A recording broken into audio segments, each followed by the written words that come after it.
Welcome back to another technical deep dive here in the debug zone. Today, we're tackling a big question and breaking it down with insights from other users. Hopefully, this clears up some misconceptions and helps you get the answer you need. So, buckle up, stay a little curious, and let's jump right in.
And that's a wrap.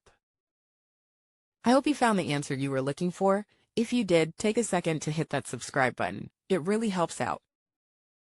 And let me know in the comments which solution worked best for you. See you next time in the debug zone.